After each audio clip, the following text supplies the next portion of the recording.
Cape Town disaster management teams say 14,000 informal structures have been impacted by flooding and wind damage in the Cape Metro. Areas affected include Khayelitsha, Lwandle, Gugulethu and Tafelsig. Let's get you a sense of the situation in Kraaifontein. That's where we find our reporter Vanessa Poonah, who's live to us now from Bloekombos there. Vanessa, help us paint the picture. How bad is it looking there, and is there any help in sight for the affected residents? Ayanda, yes, good morning to you. And residents here in the Bloekombos informal settlement, as in a number of others, have been really struggling with waterlogged homes, as well as in some cases roof sheeting blowing off the corrugated iron shacks and structures.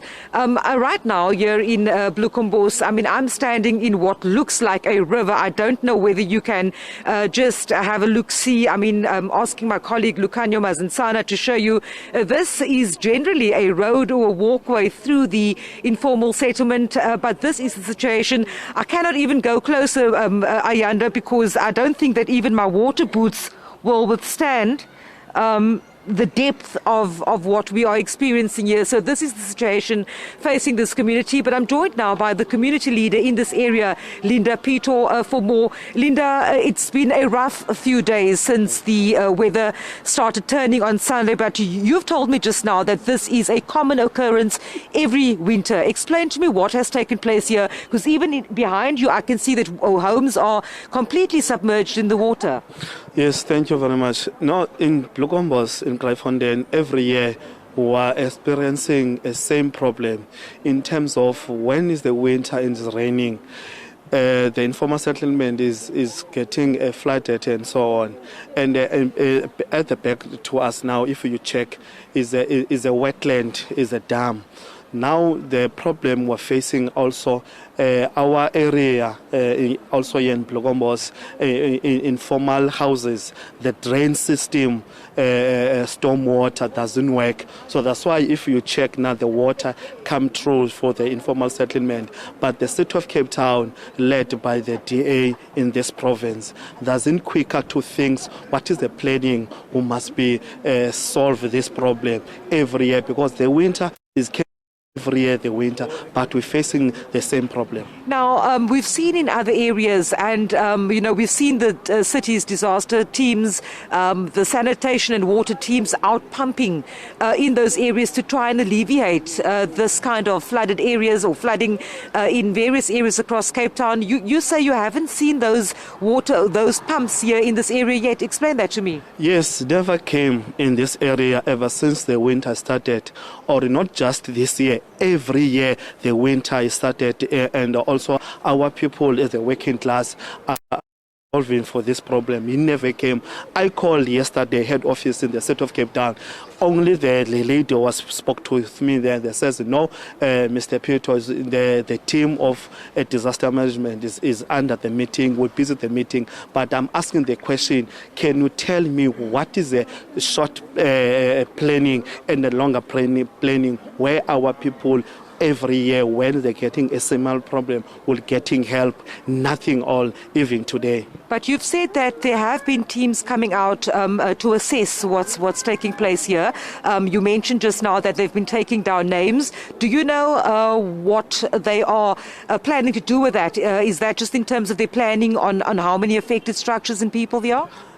Last year and before last year, the city of Cape Town, what they do, just sending the team where you can capture the name, but never came what is the meaning for that, capturing the name of those people who are involving for the flooding. Never came like blanket, food and so on, nothing under the city of Cape Town. Linda, this is an ongoing problem. We know that Bloekombos, the informal areas, have been here for many, many years. The area is not conducive for people to build and to live. Are the community members here, is relocation something that they want?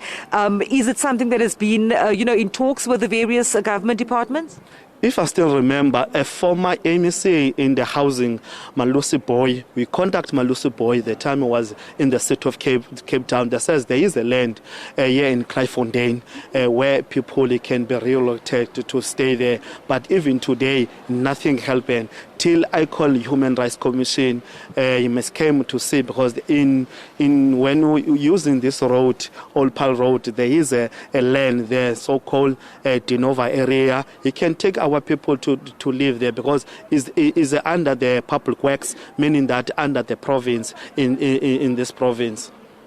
Linda, thank you just for sharing the concerns there from the community. Of course, Linda Pito there, the community leader of Bloekombos here in Kraaifontein, painting a dire picture for us. And of course, we do know that just after 1 o'clock this afternoon, the Premier of the Western Cape, Alan Winde, as well as relevant members of his cabinet will do a briefing and update on the response to the storm damage and also the impacts that it has had on the various communities. I mean, thousands and thousands of residents, especially in informal areas like this one, have experienced extreme discomfort. And we do know that, of course, the weather warning from the South African Weather Services is that and level 8 warning for disruptive rain, for more heavy rainfall and inclement weather is on the cards for tomorrow. So we'll also keep an ear on the ground and listen to what those various leaders have to say with regards to that disaster response, and also not just here in Cape Town, but we know that various other areas in the province are also affected. In the Cedarburg area, for example, we know that Wuppertal has been completely cut off due to flooded roads, and we know that relief organizations are out there trying to get much needed help to communities. Of course, that briefing takes place after 1 o'clock this afternoon. We will keep you updated with regards to what is being said and also the plans going forward. Yeah, and we look forward to it. Really, the Western Cape in the thick of things. Vanessa Poonah, part of our team, live to us here from Kraaifontein in the province. Thanks very much indeed.